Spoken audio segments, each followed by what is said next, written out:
Hi. So I thought we'd go over a little piece of that stoichiometry, which I think might be handy, tied into molarity and molecular mass over volumes of amounts in the liquid, that sort of thing, and look at it from a stoichiometry point of view. Big fancy word about balancing chemical equations. So first off, we need to be aware of what molarity is. So molarity is the number of molecules or atoms in a unit as such, we'll look at that in a moment, per volume in liters. Okay, so this is tied to Avogadro's number, which is a big, huge number, 6.022 times 10 to the 23. And what this means is you would have 6022, so that covers 3 of the 23, and then you would have 20 more zeros behind it. Okay? So that's a huge number. I don't even know what that is in like quadrillion, quintillion. I don't have any idea. You can look it up. So this is a huge number, comparable to like the number of stars in the universe, the number of grains of sand on a beach, like beyond our numbers that we can kind of hold in our head. So for us humans, we would kind of think of this number as approaching infinity, right? It's humongous, really big number. So anyway, what I like to think of is what that unit represents. So let's pretend that we're in a factory where we sell bananas. And maybe it's not measured by weight or something, which would be more common perhaps, but we actually count how many bananas fit in a container. And let's say that is 100 bananas. And it always has to be 100, so we have to count them, which would be kind of funny to do. And instead of saying 100 bananas, we call this a unit. Maybe that unit would be the opposite, which would be kind of funny. Ananabs. Okay, so ananabs. So this molarity is related to mole number. Okay, so it's not quite the number of molecules per atom. It's not like knowing you're got how many bananas in total. It would be how many units of ananabs, which is kind of adding up. So what do you have as molarity? Molarity is not quite just the number of molecules. It is equal to the number of moles. And 1 mole would be kind of like 1 unit of 100 bananas, except 1 mole is equal to a huge number of molecules or atoms. Okay, so it's a unit of molecules or atoms per volume in liters. Okay, and it is usually written as a big M. Okay, and what this really represents is a concentration. How strong something is, how many molecules or atoms are within a certain volume of liquid, which is usually within water. Okay, so that gives you a little sense of molarity. Okay, so now we're going to look at molecular mass, which ties into how to balance chemical reactions, and they're not that hard to do. So if you had sodium chloride, which you may remember is table salt, we look at this symbol right here. And what do you have? At the top, you've got a little 11, which represents the number of protons, which is usually the number of neutrons, and usually equal to the number of electrons, but not always. You'll learn that later. What do we care about? Right down here is the molecular mass, or atomic mass, because it's just one element at this point, and it says it is 22.99. And what that is grams per mole for sodium. Okay, so what was a mole again? It's equivalent to a whole unit, like the nabs. So what that would be is 1 mole equaling to that 6.022 times 10 to the 23 molecules or atoms or ions. So a lot, right? So that's the mass per that unit number of molecules or atoms. What about chlorine? If we look over here, we can see it's 17 protons, but we're going to worry about the atomic mass down here. And the atomic mass is 35.45 grams per mole. And what you do to get the molecular mass, because it's 1 atom's worth of sodium and 1 atom's worth of chlorine that you add up. And what it is per mole. So you kind of think of it more like sometimes I think of it as individual ones that you add up, but really, what is it worth? Avogadro's numbers worth of sodium and Avogadro's numbers worth of chlorine, and you add them together. So if we do that, which I've got right here, should have added it up ahead of time maybe. So what do we have? 58.35 grams per mole.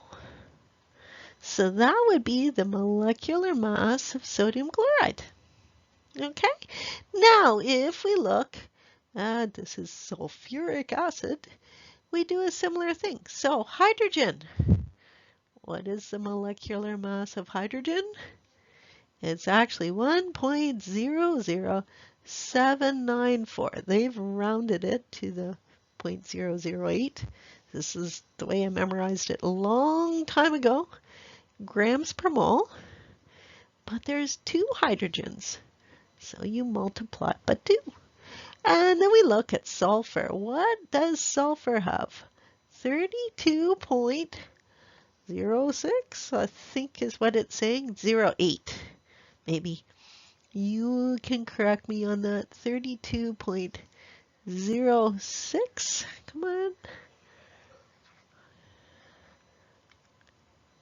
06, there we go. I think it says a 6 there. Yes, it does. Hard for my eyes to see that. And so that would be sulfur and then oxygen. And if we look at oxygen, what I memorized it as a really long time ago was 15.994 grams per mole. They on this have rounded it up to 16, which would be perfectly fine too.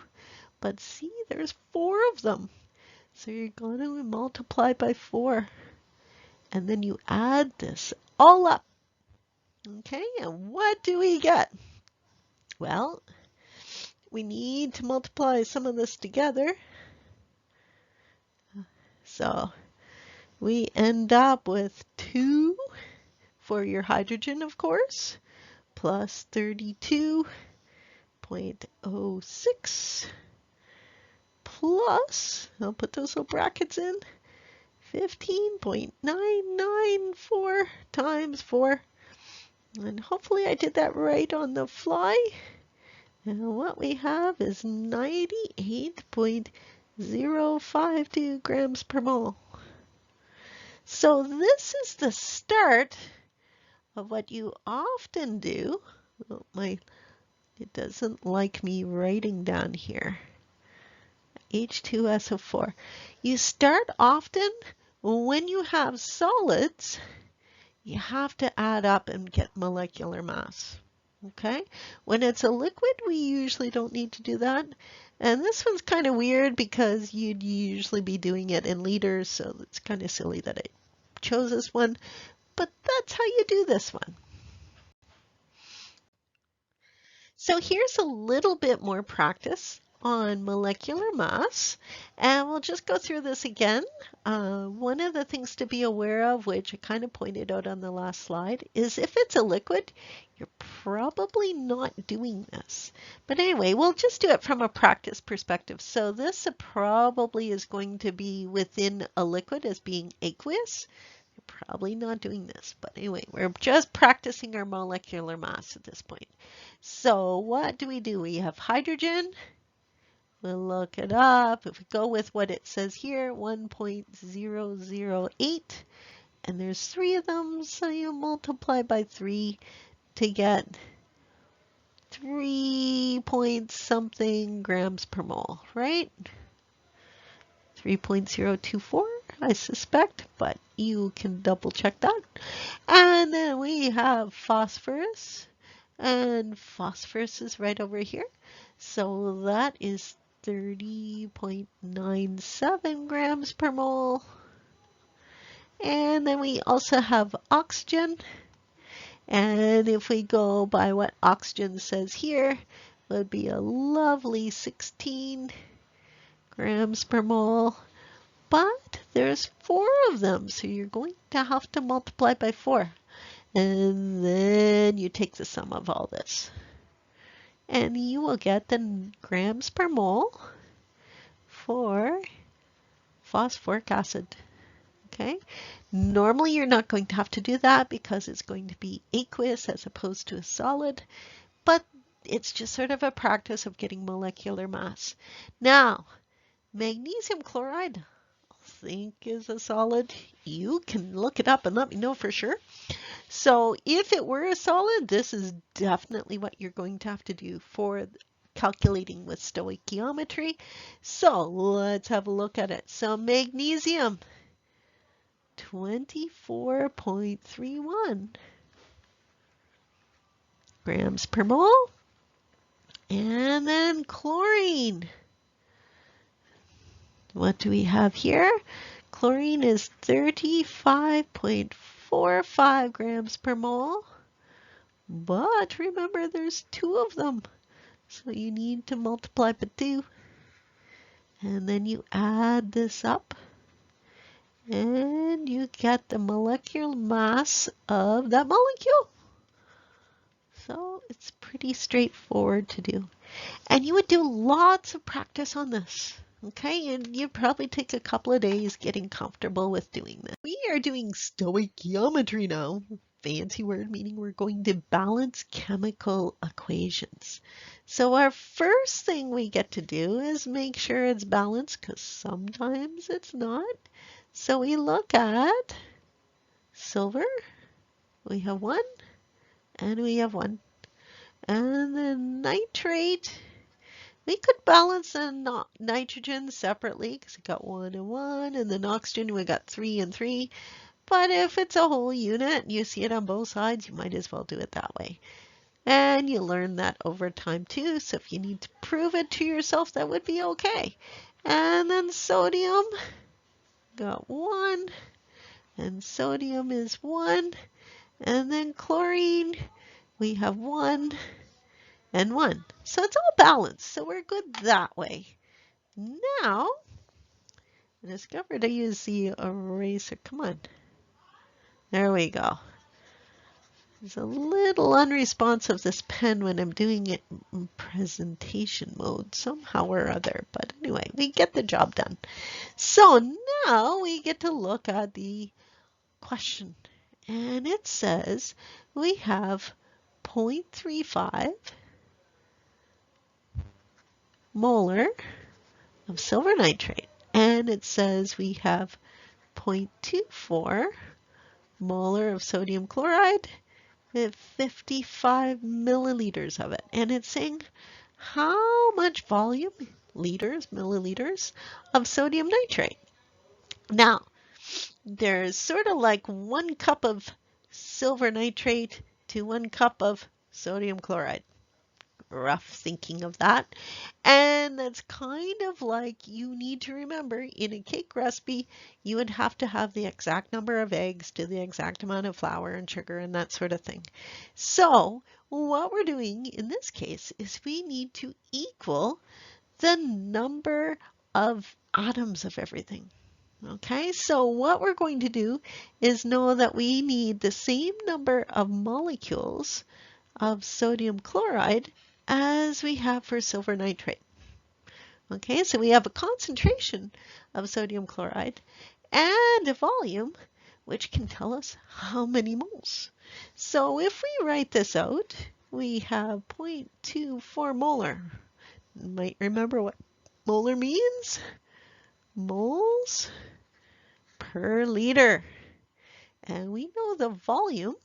Now, if you know right away that milliliters is like thousands of liters, you would know it would be 0.055 liters. So a thousandth has got that TH in there.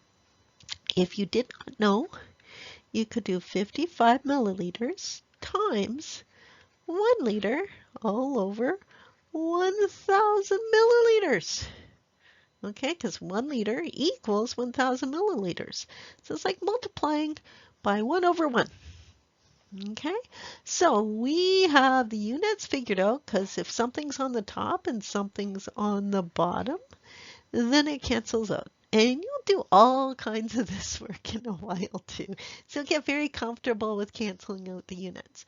Now, if you multiply all this out, you are going to get 0.0132 moles of sodium chloride. And this again is not the number of molecules of sodium chloride. It's like boxing groups of molecules together, calling them a mole, or the bananas, and calling them ananabs. I don't know, I might have an extra syllable in there. Ananabs, probably. Anyway, what we have is how many units of molecules. And it's a ratio of 1 to 1. So we can use that with our silver nitrate. So we know that we've got for our silver nitrate, you know, you've got 0.35 molar. What is that? Moles per liter.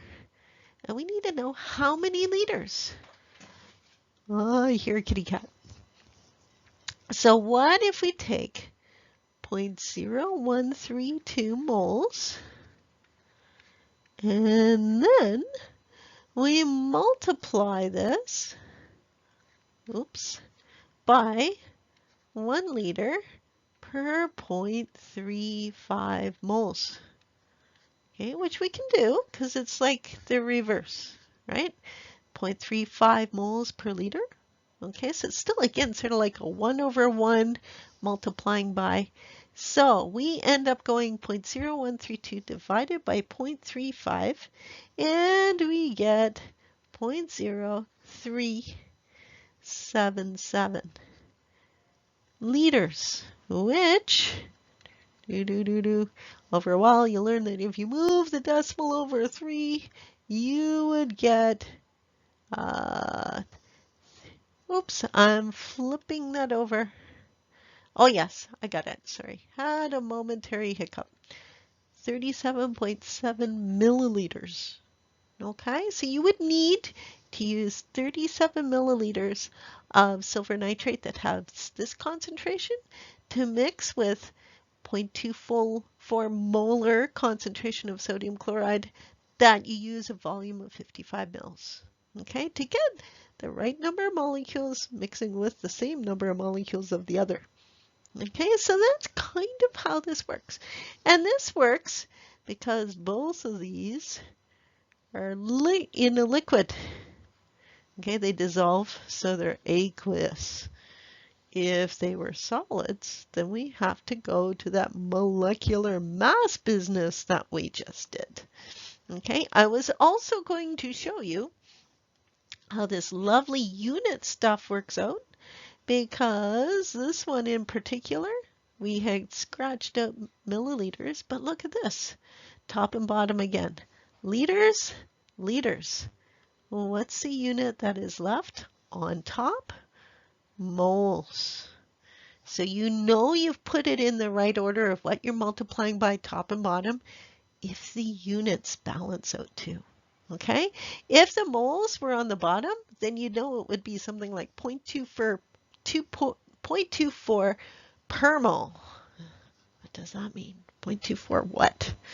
Okay, so you get to work out the units by scratching them out. You'll have all kinds of practice with that at some point. Oh, on this particular slide, I changed it in the end. That's why you have the funny little arrow on there. And I think we should do something that gives you the molecular mass aspect that we pointed out on one of the other slides. So what I thought I'd start off with was magnesium nitrate. Whoops, come on, there we go. Nitrate plus sodium hydroxide to yield magnesium oxide. And that's a solid. All the others are aqueous, meaning they're in solution. And then sodium nitrate. So what do we have first to look at? We need to make sure it's balanced. So magnesium, 1 and 1, we're good. And nitrate, you can look at it as individual nitrogen and oxygen and add them up that way. Or you can just look and see how much is a unit. You have 2 here, we have 1 here. So you need to put a 2 here. So then we have 2 and 2, so all is good there.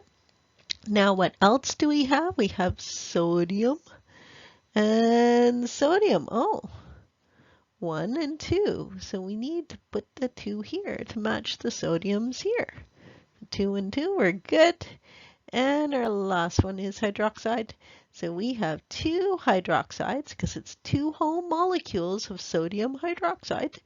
And we have 2 units of hydroxide.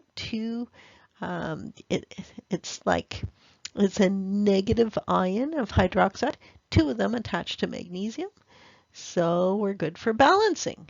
Now, what we want to do, I want to erase that just to make it a little more clear after this. Come on, eraser. There's a lag to doing this when I'm presenting somehow, but it still seems to work. Okay, so now you don't have the question in front of you. I do. So it says if you have 55, come on, 55, there we go, 55 milliliters of magnesium nitrate, and it's a concentration of 0.65 molar, and it says there's an excess of this. So this is kind of like, it's kind of a weird idea, but what if you made a cake and the cake had 1 egg and 2 cups of flour and 1 cup of sugar? So perhaps what you could do with that is 1 cup of sugar and 1 egg is good. And you put 3 cups of flour in, so more flour than you need. And what would happen in this weird idea is you would generate cake and you would have 1 cup of flour left outside of it, which doesn't happen as a cake. We know that. But what we're looking at is 1 mole of magnesium nitrate will generate 1 mole of magnesium hydrate if there's enough of the other thing put in, an excess of it. Okay, it's a little bit different than in the past because we were reacting these two before and calculating around this. Now we're saying we know one of the reactants. We know we've got more than enough of the other reactant, and so we're going to yield the same amount of product, moles wise, as you have of magnesium nitrate. So what do we do to calculate this? Well, it's kind of interesting. So 0.6 molar is moles, units of molecules that are related to Avogadro's number per liter. And then we get to multiply that by, if you do the short way of doing it, it would be 0.055 liters. Because remember, there's 1,000 milliliters in a liter. And you can convert that out a little bit more if you need to. No worries about that. And when you multiply this out, you get 0.03575 moles. And remember, that's units of molecules. Okay? Now, that's telling you that's how many magnesium nitrate, Avogadro's number times 0.0575. That's how many molecules that were used as reactant, and that's how many you're going to yield. So we can use that number. Now, what do we do to get a mass? Well, if it's a solid, it's not a volume anymore. Okay, so it's not in a liquid form of figuring out volume, it's in a mass form.